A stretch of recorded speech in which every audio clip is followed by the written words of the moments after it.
Welcome to another installment of Quick Shots brought to you by Nazca Network Sports. I'm your host, Jose Rodriguez, and on the eve of March Madness, we have college basketball analyst Seth Davis with us today.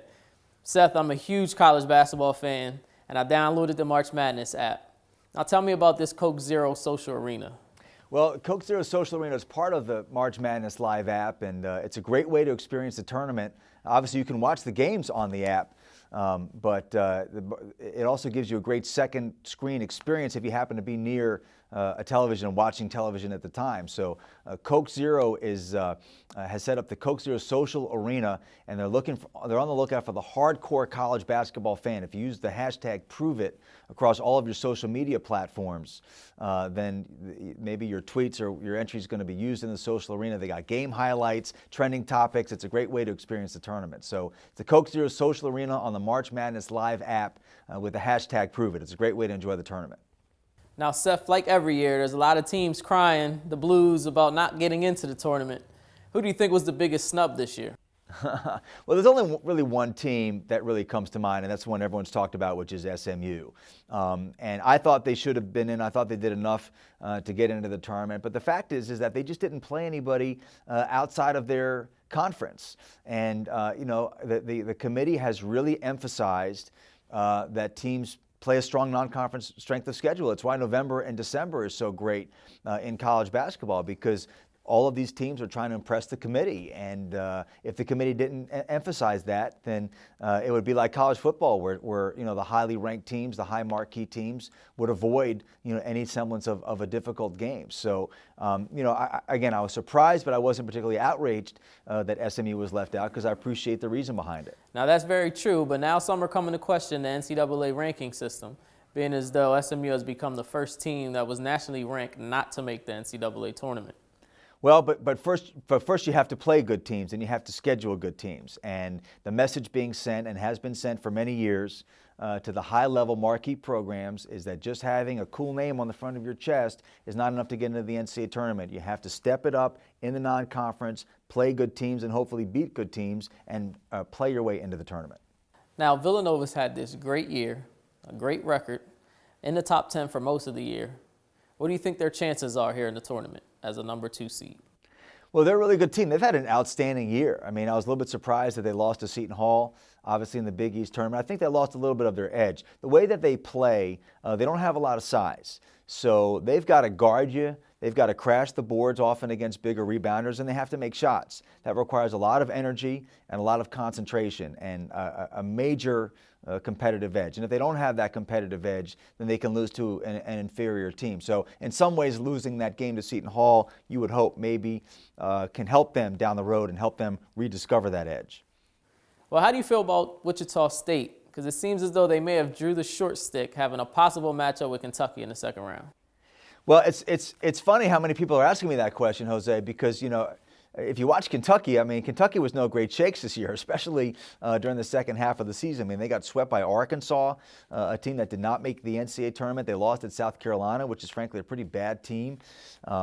They got swept by Florida during the regular season. They played them tough in the SEC tournament, and even the games that they won over LSU and Georgia to get to the SEC tournament final, again, were over teams that did not make the NCAA tournament. So, the SEC really didn't help them so much in terms of being able to boost their resume and get them, a high seed. I think they were seeded properly at number 8. That didn't surprise me at all. They're not a ranked team.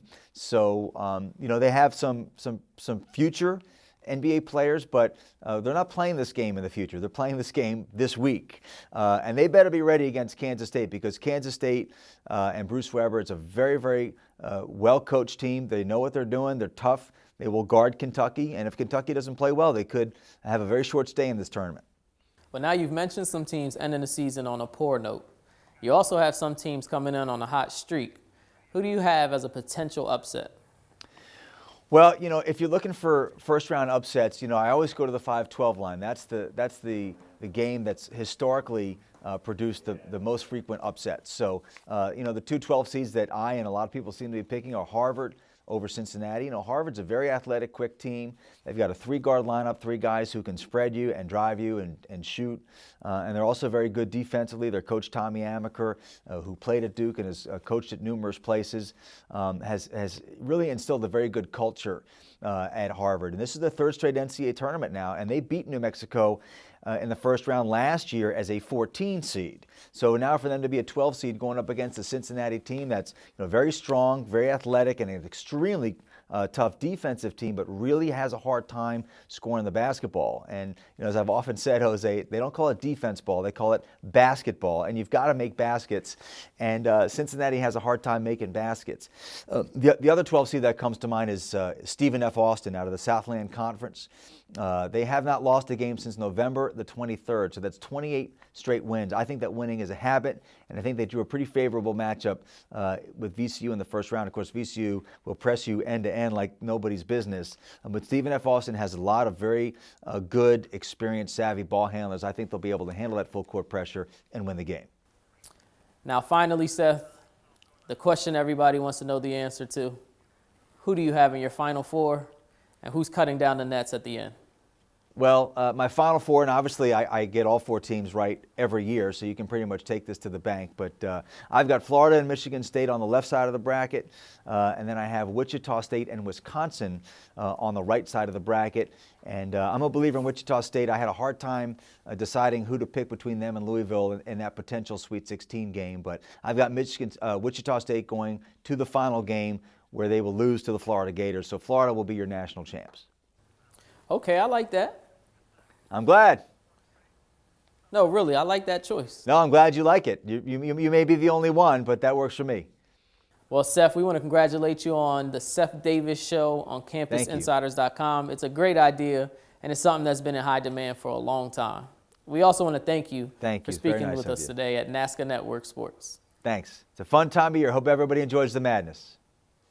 Thanks for tuning in to another episode of Quick Shots. I'm Jose Rodriguez from Nazca Network Sports, signing out.